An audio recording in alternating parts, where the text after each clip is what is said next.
c'est tout ça parce qu'il y a 3 pièces qui suivent. Alors il y a réclamation, régime de luxe et l'accordeur de violon. Ah, d'accord. Bon, c'est parfait. Maintenant, place à la clientèle. Ça, c'est Palace.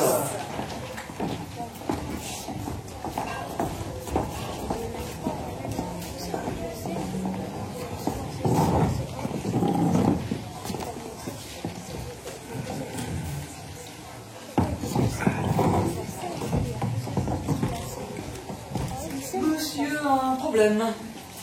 Regardez ce que je viens de trouver dans mon potage. Oh, mais c'est une boule de pétanque. Je ne vous le fais pas dire. Dans votre potage? C'est insensé, non? Je ne peux pas faire d'esclandre. Mais enfin, reconnaissez que quand même qu'une boule de pétanque dans un minestrone à l'oseille, c'est un peu beaucoup. Elle est petite, remarquez, mais enfin c'est vrai, c'est tout à fait inadmissible. Mais qu'est-ce que vous faites? Je regarde s'il y a le cochonnet. Parce que une boule de pétanque dans un minestrone à l'oseille, ce n'est pas très agréable, je vous le conseille, mais ce n'est pas dangereux. On la voit. Ah, ça? Tandis que le cochonnet, c'est perfide. Il suffit qu'il se soit niché entre 2 champignons, on ne le remarque pas et hop, c'est l'étranglement assuré. Oh non, il n'y est pas, tant mieux. Bon Dieu, Quoi? si je l'avais avalé. Le cochonnet? Ben oui. Oh, ça me donnera beaucoup. Pourquoi? Oh, mais parce que si vous aviez un cochonnet dans l'estomac, vous ne seriez pas là à gesticuler, à clamer, appelez-moi le directeur, et patati patata, pour une vulgaire boule de pétanque dans un minestrone à l'oseille.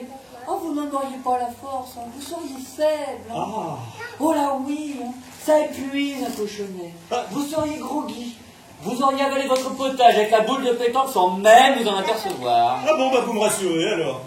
C'est pour ça que je trouve toute cette histoire un peu exagérée.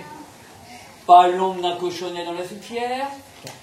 Vous êtes en pleine forme. Et ma foi, la boule de pétanque, elle vous a pas mordu. C'est exact. Non mais quand on voit certaines images à la télévision, non mais faire toute une histoire pour ça. Par moments, je me dis que certains clients perdent un peu le sens de la réalité. Je vous demande de m'excuser. Je me suis laissé emporter. Ah mais vraiment, c'est une réaction d'enfant gâté.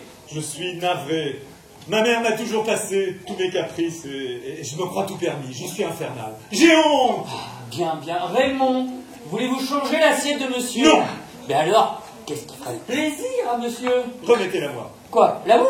Oui, s'il vous plaît. Merci et pardon. Mais c'est oublié, monsieur. Ah mais quel métier!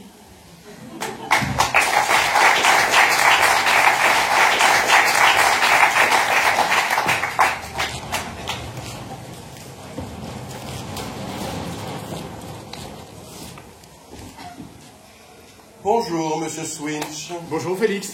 Le chef a préparé pour commencer une caille farcie aux érelles sur un coulis de morille. J'adore ça. La voici, monsieur. Elle a l'air succulente.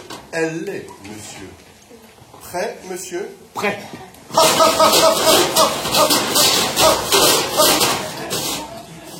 Où se trouve la caille, monsieur Swinch? Là. Perdu. Elle est là, monsieur. J'aurais pourtant juré Vous l'avez échappée belle. Elle était fort grosse. Vous voulez la carte des desserts? Je vais la tenter. Je vous écoute. Le 6 de carreau. Désolé, dame de cœur. Et votre café, vous voulez que je vous le fasse au 421? Ah non, ce n'est pas la peine. Je ne tire rien aujourd'hui. Parfait. Donc, nous disons pas de caille, moins 800 calories, pas de dessert, moins 1200 calories, et pas de café, moins 200 calories, ce qui nous fait moins 2200 calories. Félicitations, monsieur Swinch. Vous avez perdu à peu près 1,3 kg. Le dîner ce soir. Soufflé grand veneur, turbo vénitien et une délicieuse tarte aux cerises. Je vous ferai le tout à la passe anglaise. À la passe anglaise? Ah non, j'y joue comme un pied. Le dîner On ne peut pas le faire au poker? Ah non, monsieur m'a déjà sorti hier soir 2 carrés d'agneau, c'est beaucoup. Ah, c'est vrai, je me suis refait. Et je ne vous parle pas du goûter que monsieur a voulu jouer au bridge. Résultat, monsieur a pris 3 plis. Je m'en veux. Mais que monsieur ne se désole pas. Ah, pour ce soir, il a quand même droit à son yaourt bilboquet. Ah oui, enfin, hier soir, c'est surtout mon veston qui a mangé le yaourt. Hein. Ah, maladroit, parce que trop gros, monsieur Swinch. Vous avez raison. Ah, ce soir, monsieur.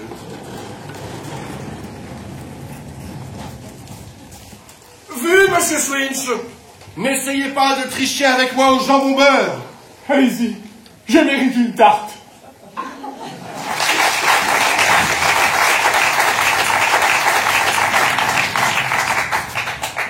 Si je ne me retenais pas, je vous dirais bien quelque chose, ma chère Élise.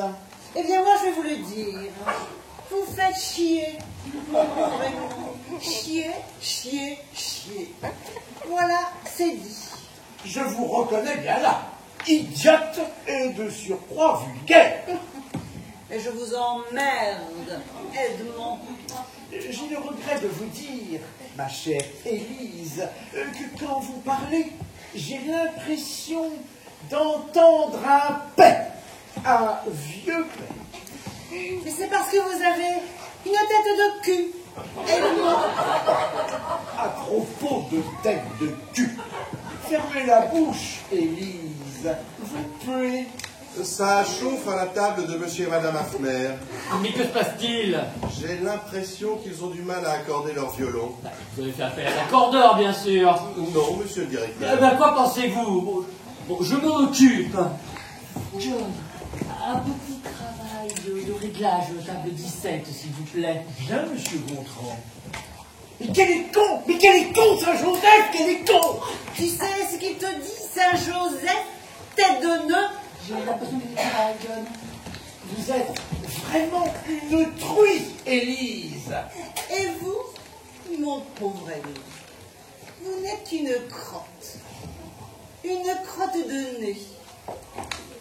Vous êtes, mon cher Edmond, une botte d'œillet. Vous êtes un yacht doré. Vous êtes mon adoré. En fin de compte, vous êtes juste une chieuse infâme. Vous êtes une pute. You are a bitch. Une treilleuse à rame. Une liseuse qui brame. Une délicieuse femme, mon amour. Mon cœur